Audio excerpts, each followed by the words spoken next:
વિશેષ દાયિત્વ આપવું એનું નામ વિદાય. વિશેષ દાયિત્વ અને કન્યાની વિદાય થઈ છે. એવો કોઈ બાપ નથી આજ દિન સુધી જન્મ્યો કે પોતાની દીકરી જ્યારે પોતાના પગલા ઉંબરો ઓળંગતી હોય અને બાપ ધ્રુસકે ધ્રુસકે ન રડ્યો હોય. કોઈ બાપ એવો નથી. રાજા જનક પણ જાનકીની વિદાય વર્તે ધ્રુસકે ધ્રુસકે રડ્યા હતા. બાપનો શ્વાસ દીકરી છે. દીકરીની વિદાય થઈ. દીકરી દવલી નથી, દીકરી દેવી છે.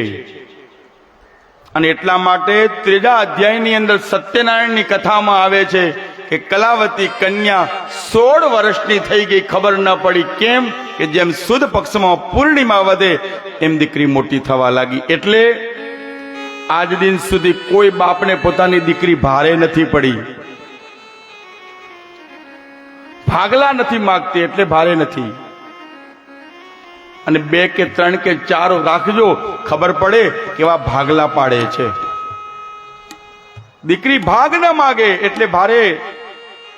બાપના ઘરે બાપ અને પછી આમ ફિંગરપ્રિન્ટ મારીને જાય, થાપા મારીને જાય કે આમાં મારો અધિકાર નથી. આ ફિંગરપ્રિન્ટ છે.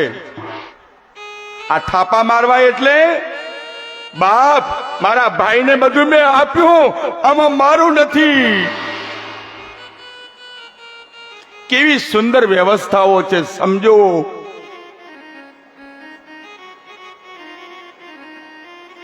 અને આજ દિન સુધી બન્યું હોય તો કહી દો, કોઈ બેન કોર્ટના પગથિયે ગઈ હોય ભાગ પાડવા માટે, ભાઈ ગયા હશે. ન બને.